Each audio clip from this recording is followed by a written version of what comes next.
Hello guys, welcome back to my channel. ഇന്ന് നമ്മുടെ അടുത്ത വീഡിയോ ആയിട്ടാണ് ഞാൻ വന്നിരിക്കുന്നത്. ലിവർ റോസ്റ്റ് ആണ് അതിൻ്റെ ഇൻഗ്രീഡിയൻസ് ആണ് നമ്മളിവിടെ കാണിക്കുന്നത്. ഇത്രയും ഐറ്റംസാണ് നമുക്ക് വേണ്ടത്. ആദ്യം ഒരു പാൻ എടുക്കുക. പാനിൽ നമ്മൾ നല്ല വെളിച്ചെണ്ണ വീത്തി കൊടുക്കുക. വെളിച്ചെണ്ണയിൽ നമ്മൾ കറിവേപ്പില വെളിച്ചെണ്ണ തിളച്ച് വരുമ്പോഴേക്കും കറിവേപ്പില ഇട്ട് കൊടുക്കുക. കറിവേപ്പില ജസ്റ്റ് ഒന്ന് പൊട്ടി വരുമ്പോഴേക്കും നമ്മൾ 3 പച്ചമുളക് ആഡ് ചെയ്ത് കൊടുക്കുക. നമ്മൾ ആഡ് ചെയ്ത് ജസ്റ്റ് എന്ത് ചെയ്യുക, മിക്സ് ചെയ്ത് കൊടുക്കുക, ഇളക്കി കൊടുക്കുക.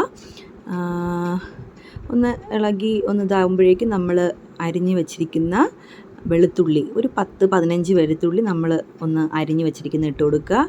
അതേപോലെ ഒരു ഇഞ്ചി, അതായത് ഒരു വലിയ കഷ്ണം മുറിച്ച് അതിലോട്ട് ചതച്ച് ആഡ് ചെയ്ത് കൊടുക്കുക. എന്നിട്ട് നന്നായിട്ട് മിക്സ് ചെയ്യുക. മിക്സ് ചെയ്യുക എന്ന് പറഞ്ഞാൽ ചെറിയൊരു കളർ മാറ്റം, ബ്രൗൺ കളർ ആവുന്ന വരെ നന്നായിട്ടൊന്ന് വഴറ്റി കൊടുക്കുക. എന്നിട്ട് നമ്മളൊന്ന് വഴറ്റുമ്പോഴേക്കും നമുക്ക് അതിൻ്റെ ഒരു പച്ചമണം മാറുന്ന നമുക്കൊരു ഫീൽ ഉണ്ടാവില്ലേ, അതുവരെ നമ്മൾ വഴറ്റി കൊടുക്കുക. എന്നിട്ട് അതിൽ നമ്മൾ കൊച്ചുള്ളി അതായത് നമ്മളിവിടെ ഒരു 10-15 കൊച്ചുള്ളിയെ നന്നായിട്ട് അരിഞ്ഞ് ഇട്ടിട്ടുണ്ട്. നിങ്ങൾക്ക് എങ്ങനെയാണോ അതിൻ്റെ ക്വാണ്ടിറ്റി അതിനനുസരിച്ച് ഇടാം. നമ്മൾ ഇട്ടിട്ടുണ്ട്, കൊച്ചുള്ളി ആഡ് ചെയ്തിട്ടുണ്ട്. കൊച്ചുള്ളി നല്ലതായിട്ടൊന്ന് മിക്സ് ചെയ്ത് കൊടുക്കുക. അതിൻ്റെ കളറൊന്ന് മാറുന്നത് വരെ നമ്മൾ നന്നായിട്ടൊന്ന് മിക്സ് ചെയ്ത് ആഡ് ചെയ്യുക. എന്നിട്ട് നമ്മൾ എന്ത് ചെയ്യുന്നു വെച്ചാൽ ഇത് കുറച്ച് നേരം വെന്തൊന്ന് ആവുന്നല്ലോ. അപ്പോൾ നമ്മളൊരു 10-15 മിനിറ്റ് അടച്ച് വേവിക്കുക. അടച്ച് വേവിച്ച് ഇതാ വീണ്ടും ഓപ്പൺ ആകുമ്പോൾ നിങ്ങൾക്ക് കാണാൻ പറ്റും ഒരു ബ്രൗണിഷ് കളർ, എല്ലാം നന്നായിട്ട് പിടിച്ച് മൂത്ത് വന്ന രീതിയിൽ നമുക്ക് കാണാൻ പറ്റും. ഇനി നമ്മൾ അതിലോട്ട് ചിക്കൻ്റെ ലിവറാണ് കേട്ടോ നമ്മൾ ആഡ് ചെയ്യുന്നത്. നിങ്ങൾക്ക് മട്ടനാവാം, ഏത് വേണോ നിങ്ങൾക്ക് ആഡ് ചെയ്യാം. നമ്മളിവിടെ ചിക്കൻ്റെ ലിവറാട്ടോ എടുത്തിട്ടുള്ളത്. ഇത് അമ്മയുടെ സ്പെഷ്യൽ ആണ് കേട്ടോ, ഈ ഒരു ചിക്കൻ ലിവർ റോസ്റ്റ് കേട്ടോ. നല്ല റോസ്റ്റ് നല്ല രീതിയിൽ വയ്ക്കും കേട്ടോ. അപ്പോൾ നന്നായിട്ടൊന്ന് മിക്സ് ചെയ്ത് കൊടുക്കുക. നല്ല മിക്സ് ചെയ്ത് കൊടുക്കുന്നത് കാണാൻ നിങ്ങൾക്ക് തന്നെ മനസ്സിലാവും കളർ ചേഞ്ച് ഉണ്ടാകുന്നത്. എല്ലാം പിടിക്കുന്ന രീതിയിൽ നമ്മൾ നന്നായിട്ട് ഭയങ്കരമായിട്ട് ഉടച്ച് ചെയ്യേണ്ട ആവശ്യമില്ല. കാരണം ആവശ്യത്തിന് ഉപ്പിട്ട് കൊടുക്കുക. ഉപ്പിട്ടിട്ട് നന്നായിട്ടൊന്ന് മിക്സ് ചെയ്യുക. മിക്സ് ചെയ്തിട്ട് നന്നായിട്ടൊന്ന് ഇളകി, അതായത് ഈ ലിവറിലൊക്കെ പിടിക്കുന്ന രീതിയിൽ നന്നായിട്ടൊന്ന് ഇളക്കി കൊടുക്കുക. ഇളക്കി നല്ല പാനിൽ നിന്നൊക്കെ നന്നായിട്ട് വിട്ട് വരുന്ന ഒരു പരുവാകുന്നവരെ ജസ്റ്റ് ഒരു 5 മിനിറ്റ്സ് അടച്ച് വേവിക്കുക. ഈ ലിവറൊക്കെ വെന്ത് വരാം. അതാണ് നിങ്ങൾ നോക്കുന്നത് കണ്ടോ, ആ ലിവറിൽ നിന്നൊക്കെ വെള്ളം ഇറങ്ങിയിട്ടുള്ള ഫീലുണ്ട് കണ്ടോ. നമ്മൾ അതിനെ നന്നായിട്ട് വെന്തുടഞ്ഞ പോലത്തെ നമുക്ക് തോന്നില്ല ലിവറൊക്കെ. അങ്ങനെ ആക്കുക. അങ്ങനെ ആക്കി വീണ്ടും നന്നായിട്ട് മിക്സ് ചെയ്യുക.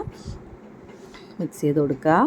അപ്പോൾ ആ കൊച്ചുള്ളിയൊക്കെ നല്ല ബ്രൗണിഷ് കളറായി കാണുമ്പോൾ തന്നെ നമുക്ക് മനസ്സിലാവും ഒരു ബ്രൗണിഷ് കളറായി കണ്ടോ. ഇപ്പോൾ കൂടെ ചേഞ്ച് ആയിട്ടുണ്ട്. ആ ബ്രൗൺ മാറി വരുന്ന നമുക്കൊന്ന് വഴണ്ട് വരുന്ന ആ ഒരു ഇത് കാണുന്നില്ലേ, അതേപോലെ അങ്ങനെ ആക്കി കൊടുക്കുക. എനിക്ക് ആവശ്യത്തിന് മുളക് പൊടി, നമ്മളിവിടെ കാശ്മീരി ചില്ലി പൗഡറാണ് കേട്ടോ, 2 ടീസ്പൂണാണ് ഉപയോഗിക്കുന്നത്. അത് കഴിഞ്ഞ് അതിൽ നമ്മൾ കുരുമുളക് ആഡ് ചെയ്യുന്നുണ്ട്. കുരുമുളക് ഒരു 1.5 സ്പൂണ് നിങ്ങൾക്ക് ആവശ്യത്തിന് നമുക്ക് സ്പൈസിക്ക് അനുസരിച്ച് ആഡ് ചെയ്യാം. നമ്മളിവിടെ 1.5 ആഡ് ചെയ്യുന്നുണ്ട്. അത് കഴിഞ്ഞ് മല്ലിപ്പൊടി ഒരു 1.5 സ്പൂൺ നമ്മൾ ആഡ് ചെയ്ത് കൊടുക്കുക. അത് കഴിഞ്ഞ് ഗരം മസാലയും നമ്മൾ ആവശ്യത്തിന് ആഡ് ചെയ്ത് കൊടുക്കുക കേട്ടോ. നമ്മളിവിടെ ഒരു 1.5 ഇടുന്നുണ്ട് നമ്മളിവിടെ. എന്നിട്ട് നന്നായിട്ട് ഈ ലിവറൊക്കെ ഈ ഒരു കൂട്ടിൽ പിടിക്കുന്ന രീതിയിൽ നന്നായിട്ട് മിക്സ് ചെയ്ത് കൊടുക്കുക. ഇതിൻ്റെ മെയിനായിട്ടൊന്നും ഇതിൻ്റെ മിക്സിങ് ആണ് കേട്ടോ. ഇതിൻ്റെ മിക്സിങ് ആകുമ്പോഴാണ് നമുക്ക് ആ ഒരു ടേസ്റ്റ് നമുക്ക് ആ കൂട്ടിലോട്ട് കിട്ടുന്നത്. നന്നായിട്ട് മിക്സ് ചെയ്ത് ആ ഒരു മല്ലിപ്പൊടിയുടെയും ആ മുളക് പൊടിയുടെ ഒരു പച്ച മണം മാറുന്നവരെ നന്നായിട്ട് മിക്സ് ചെയ്യുക. മിക്സ് ചെയ്യുമ്പോൾ തന്നെ നമുക്ക് മനസ്സിലാവും അതിൻ്റെ ഒരു കളർ ചേഞ്ചൊക്കെ വരുന്നു. ആ കളർ ചേഞ്ച് കണ്ടോ, നന്നായിട്ട് മിക്സ് ചെയ്ത് കൊടുക്കുമ്പോഴേക്കും അതിൻ്റെ കളർ ചേഞ്ചൊക്കെ നമുക്ക് കാണാനും സാധിക്കുന്നുണ്ട് കണ്ടോ. സൂം ചെയ്ത് ഞാൻ നിങ്ങളെ കാണിച്ചിരുന്നുണ്ട് കണ്ടോ.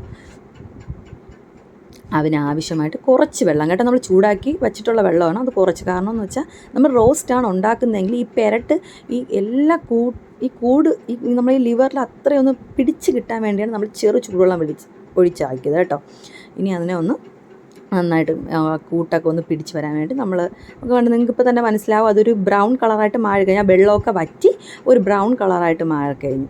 അത് നമ്മുടെ സാധനം റെഡി ആയിട്ടുണ്ട്. ലിവർ റോസ്റ്റ്, അമ്മയുടെ സ്പെഷ്യൽ ലിവർ റോസ്റ്റ് തയ്യാറായി കഴിഞ്ഞു. എല്ലാവരും വീട്ടിൽ ഇത് ട്രൈ ചെയ്ത് നോക്കണം. ലൈക്ക് ചെയ്യണം, ഷെയർ ചെയ്യണം, സബ്സ്ക്രൈബ് ചെയ്യണം. Tata, bye bye.